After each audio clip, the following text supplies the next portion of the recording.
Hey everybody. So I know it's been a minute since I vlogged. I hope everybody's okay. Please forgive my hair for looking like this, y'all. I took my braids down, and this is why y'all done seen. Y'all, I know I did some vlogs by my hair, but I'm doing a little pineapple right now, so it is what it is. Um, but nevertheless, we're gonna call this vlog "High for an Hour." That's what we're gonna call it, "High for an Hour." Um, so last week, I get a message from this guy on Facebook. It was corny, little cornball, but I gave him a chance. I added him, and um, I'm glad I did because it was one of those don't judge a book by its cover. He was very intellectual, very smart, handsome, intelligent, all of that. Like real nice. It was refreshing. Cause I ain't gonna lie, I thought he was a little thug bug, but it was cool. So nevertheless, um,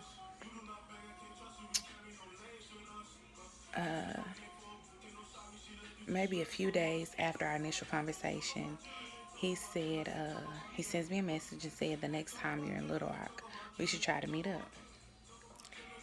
And I said, I'm not going to come to Little Rock to try to meet somebody.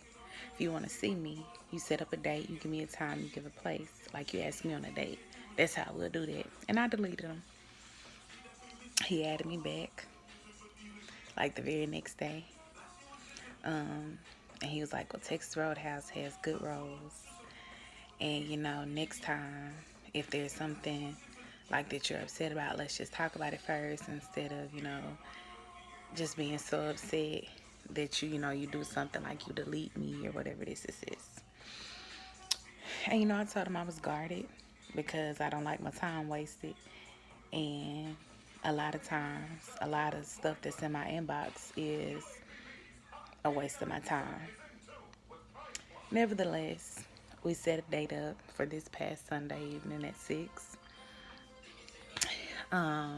And I was excited. It was my first real date. Like, as far as a guy asking me, not that I haven't been asked out before, but I feel like all guys come for something.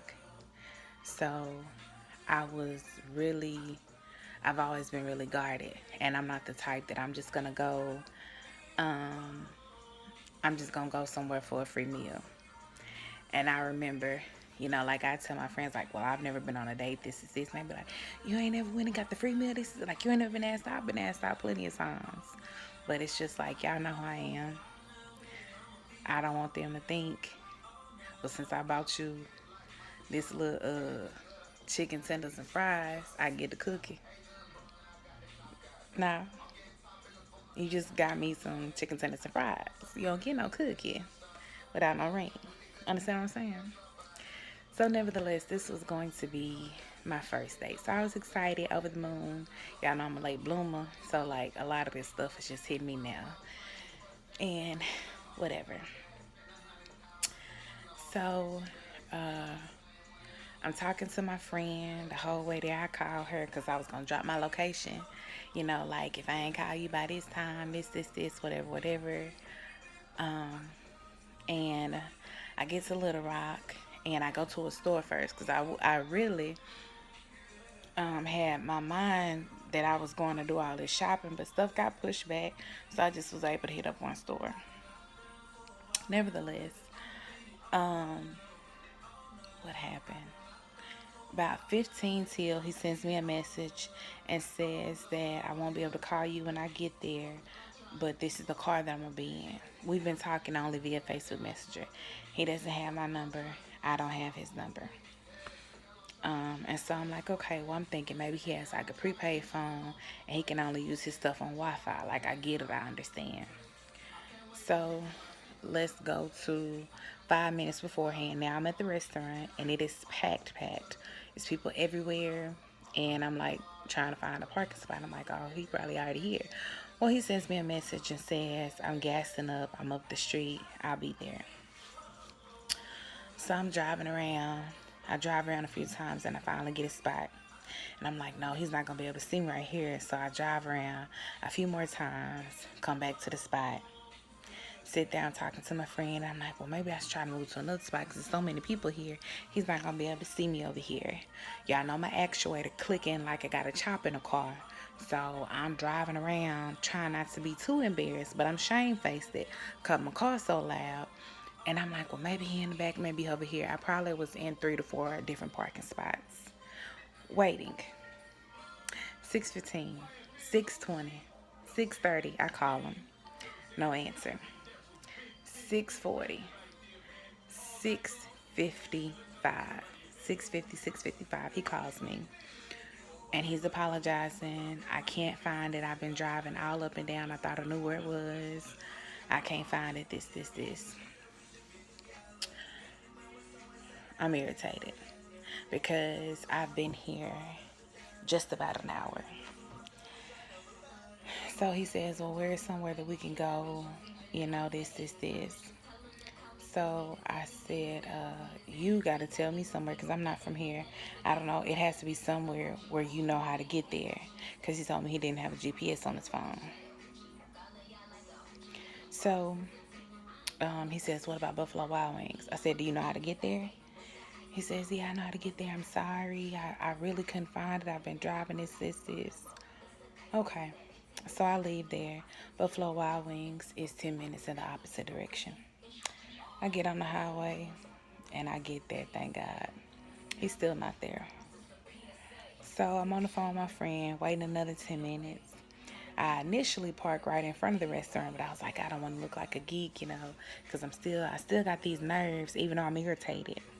So I moved to another spot. As I'm pulling into the other spot, I look at the corner of my eye and I see a car flying the parking lot. And I was like, that has to be him. Because he has a very distinct car color, and all of that. And it was him.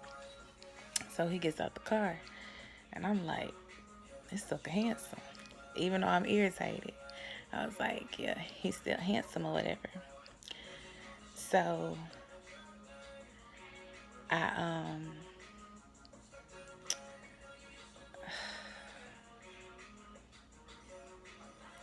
what happened?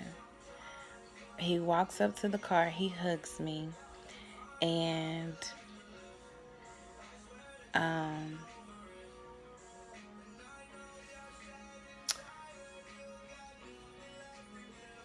we go in.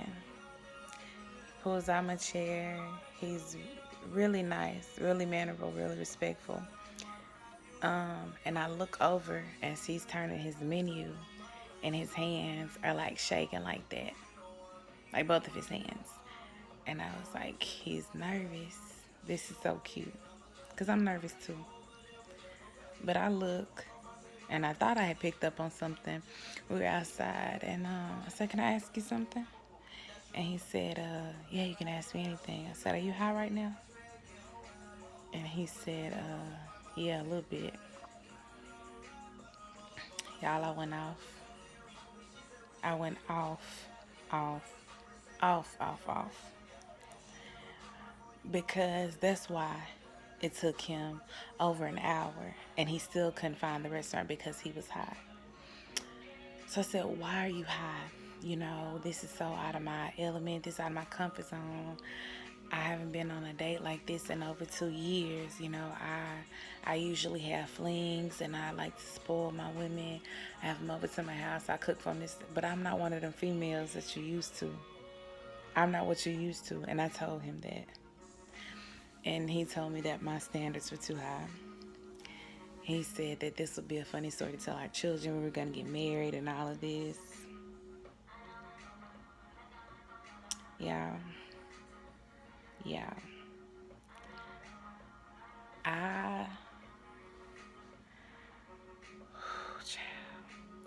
I was so irritated and so hurt because I felt so disrespected.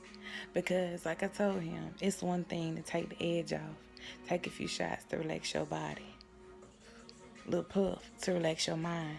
But you're so high that it's I can tell. It's no mistaking it now that I'm looking at you. Your eyes are like this right here. They're bloodshot red.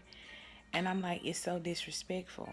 I can understand you being nervous. I'm real nervous too. I have anxiety too. But let's be nervous and sober together. In his defense, he told me that he smoked. That was like one of the first things he told me when we talked. I don't have no problem with it. It's not something that I like. It's not something that I do or have ever done. But you do you. But not on the first, like you come out on the first date. That's like, that sounds like an addiction. That sounds like a problem. You know what I'm saying? And it just hurt my feelings so because I was like, you're high to the point where you're not even considerate of my time. Because I guarantee you, had he not been high, he would have been able to find that restaurant. It's ducked off. It's ducked off. But you would have thought with your common sense, let me just ask somebody, or can you, because I'm the type, and I know there are other people like me. If I know somebody's lost, they're trying to find something, I'll be like, come on, follow me. It's just right up here. It's just right around here because he was really close. I don't know where he was driving, but y'all, I was so irritated, and so my feelings were so hurt.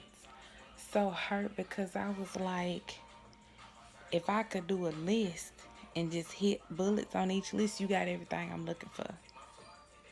Talked about God, your relationship with God, you're a Christian, trying to get better with that. Very nice looking, very intelligent, nice job, you know, nice conversation. But you come to the first date an hour late and high as a kite. And then you tell me my standards are too high. Make it make sense. Y'all, my feelings were so hurt. I was so irritated. So irritated. He's on the block list now.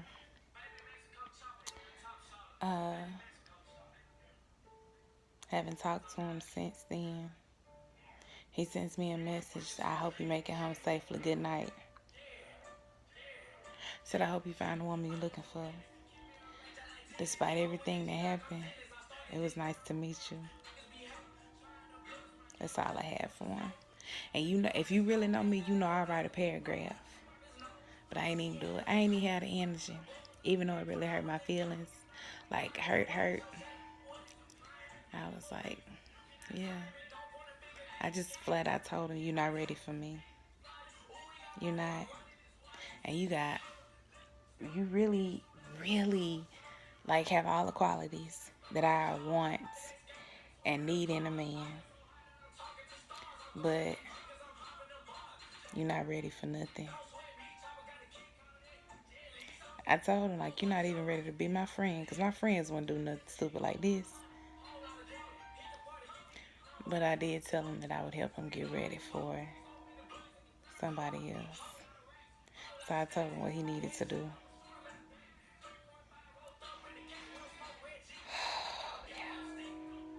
I always got a crazy story. I never thought that my first day would be like that. In his defense, he did apologize profusely, and I told him he didn't have to do that. So I don't feel like it just got, I'm sorry. So I get it. You sorry. In more ways than one. But I wish him the best. But keep your standards high. My standards gonna stay there until somebody rises to the occasion. My standards are gonna stay high like that. But I do have to like watch myself. And you have to watch yourself because when you've like been in a single state for so long, it's like, well, yeah, I lower my standards. Or no, that's okay because I feel, and I told him, I was like, if I let you think that this okay on the first day, ain't no telling what you will do on down the line if we don't correct this right now and let you know that this is not okay. Yeah. So it is what it is, y'all. Y'all pray for me. Pray for my mate. Lord, send me somebody from your linebacker collection with a beard. Understand? That can not only lift me up in prayer, but can lift me up. goodness, y'all, my crazy life. We gonna talk some more because we got a lot to catch up on. There's been so much going on in my life. But anyway, I'm finna eat. Food done over there. But I love y'all. Talk to you later. Bye.